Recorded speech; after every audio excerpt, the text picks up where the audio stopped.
저는 얼마 전 상담을 했었는데요. 30대 초반의 남성분이셨고 아직 결혼을 안 한 그냥 평범한 직장인이었습니다. 이분이 21년도 10월 말에 매매가와 전세가의 갭 한 4천만 원 정도로 부동산 투자를 하셨어요. 이분이 투자한 지역은 부산과 창원 사이에 있는 김해라는 지역입니다. 이 김해시는 인구가 한 53만 명 정도 되고요. 수도권으로 치면 시흥시보다는 조금 많고 안양시보다는 조금 적은 그런 인구의 사이즈, 그리고 도시의 사이즈라고 보시면 됩니다. 이분이 투자한 곳은 김해시에서도 왼쪽 끝편에 위치한 산문동이라고 하는 곳인데요. 왼쪽 끝으로 조금만 더 가게 되면, 이쪽으로 조금만 더 가게 되면 창원이 나오기도 합니다. 이분이 투자한 금액은 매매가 3억 3천과 전세가 2억 9천, 최종 투자금 한 4천만 원 정도 들었고요. 근데 이 분의 이야기를 좀 듣다 보면 좀 안타까운 사정, 개인 사정이 이때부터 이어지게 되는데요.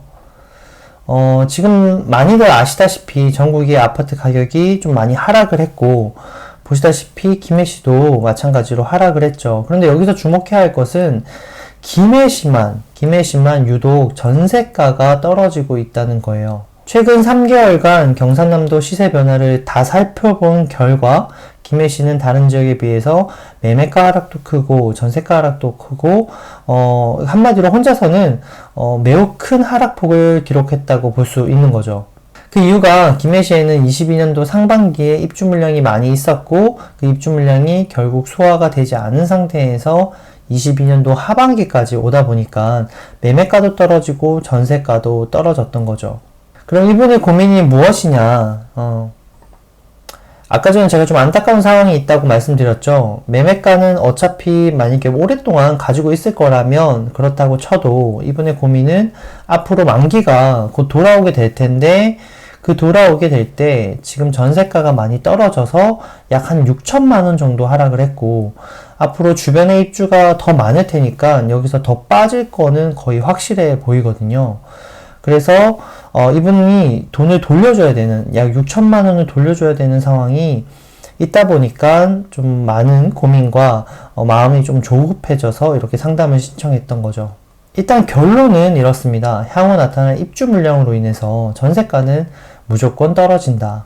그리고 지금 이 물건이 다시 예전처럼 가격이 좋아지려면, 한마디로 예전이 높았을 때 그 가격으로 가려면 시간이 적어도 한 26년 정도, 상반기 정도가 되어야지 이게 회복을 할 것 같다. 그래서 딱 한 가지 방법을 써보고, 이따 말씀드릴 딱 한 가지 방법을 써보고 안 된다면 이 물건을 손해를 보더라도 매도를 해야 한다. 그렇지 않으면 더 많은 돈이 들어갈 것이고 결국 그 돈을 감당하지 못해서 매우 힘든 상황으로 갈 수 있다. 이게 결론인 거죠. 그러니까 이분께서 몇 가지를 좀 물으시더라고요. 먼저 첫 번째로는 지금보다 가격이 더 떨어질 수도 있냐, 그거를 물으셨고요. 제 답변은 더 떨어질 수 있다. 23년도 3월부터 24년도 3월까지 약 한 3,700여 세대가 이제 입주를 하게 되는데, 이게 결코 적지 않은 물량이고, 이게 입주하게 된다면은 어떤 현상이 벌어지냐면 지금 금리 인상이 이어지고 있죠. 거기다가 입주 물량까지 겹치기 때문에 아무래도 무리하게 집을 이동하지 않은 사람들이 많을 거라는 거죠. 그래서 이 중간 사이를 못 버티는 사람들은 아주 급매로 내놓을 가능성이 매우 크고, 결국에는 매매가도 또는 전세가도 더 떨어질 수 있다는 결론이 나온다고 이야기해 드렸습니다. 추가적으로 한 가지 더 물었었는데요. 추가금이 지금 이제 없는데 앞으로 어떻게 해야 하냐, 무슨 방법이 없느냐라는 질문을 주셨어요. 이건 진짜 제가 정말 많이 고민을 했었거든요. 근데 일단 결론은, 일단 세입자가 나간다고 하면 그건 정말 답이 없다. 왜냐하면 앞으로 부족한 돈을 메꾸는 것이 오히려 장기적으로 봤을 때 좋지 않은 선택이 될 수가 있고, 그래서 손해를 안타깝지만 보더라도 무조건 매도를 해야 한다는 결론을 내렸어요. 그래서 그렇게 말씀을 드렸고, 근데 만약에 세입자가 안 나간다, 그러면 좀 희망이 있어요. 이게 왜 희망이 있냐면, 저희가 묵시적 갱신 기간이 보통 6개월 정도가 이렇게 허용이 되는데, 그 기간이 23년도 4월 정도고요. 그때는 입주 물량이 그나마 그나마 적은 시기라는 것.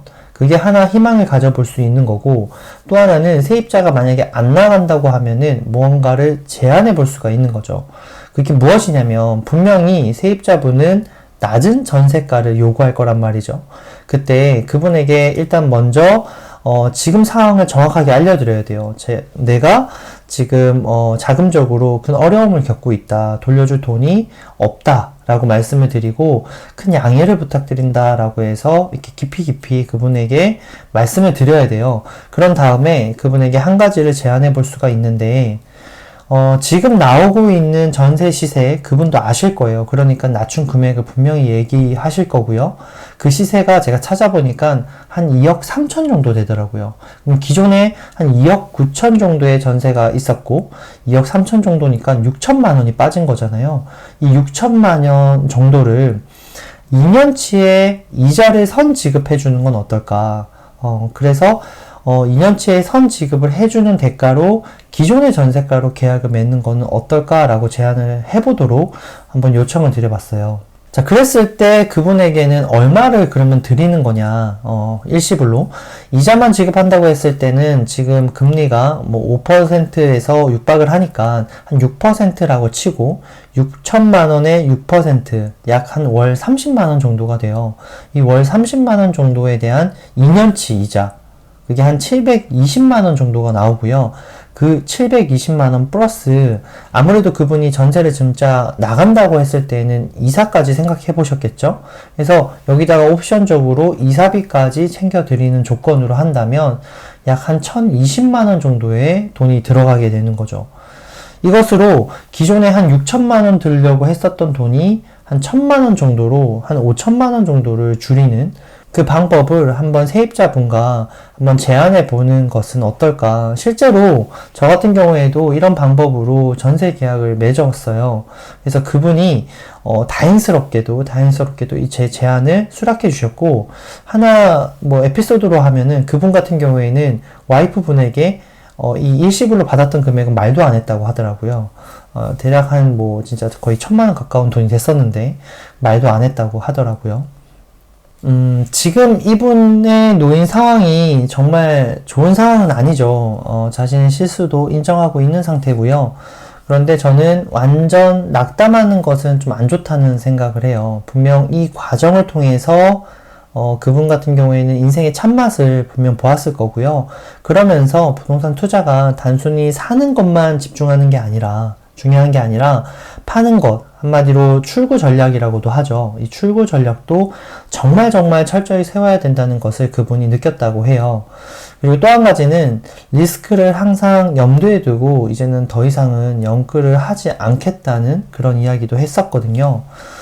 저는 비록 비용이 좀 손해는 보았지만 이런 경험이 단순히 부동산 뭐 뉴스라던가 아니면 다른 사람들의 경험담이라던가 그런 것들을 하는 것보다는 정말 몇백 배나 큰 가치가 있다고 생각하고 있거든요. 그래서 저는 이런 경험들이 분명 나중에 도움될 거라고 생각을 했고, 조금 이런저런 조언들을 주었어요. 그랬더니 얼마 전에 그분께서 제 블로그에 비밀 댓글을 적어주셨어요. 알려주신 그 방법으로 진행 중이고 이제는 낙담해 있지도 않고 좀 더 이제는 더 능동적으로 살기 위해서 다른 수입원도 알아보고 있으면서 집중해 보기로 했다. 많은 변화죠. 이전에는 저한테 처음 오실 때에는 정말 낙담을 하고 있었거든요. 그래서 저는 사실 이분의 상담을 통해서 정말 이분이 진짜 비싼 수업료를 지불했다. 근데 이 지불한 수업료가 아깝지 않을 수 있겠다라는 생각을 했고요. 분명 일어설 수 있을 거라는 생각도 했어요. 혹시 여러분들 중에서도 비슷한 상황에 놓인 분이 있으시다면 너무 낙담하진 마세요. 비록 지금은 많이 힘들겠지만 이것을 좋게든 나쁘게든 잘 이겨내신다면 분명 여러분들에게 그 경험치만큼 정말 남들이 가질 수 없는 인사이트라는 것들이 생기실 거예요. 그 인사이트로 앞으로는 좀 더 잘 헤쳐나갈 수 있지 않을까라는 생각이 듭니다. 오늘도 들으시느라 정말 많이 고생 많으셨고요. 그럼 저는 다음 시간에도 좋은 정보로 찾아뵙도록 하겠습니다. 구독과 좋아요, 알림 설정까지 부탁드릴게요. 감사합니다.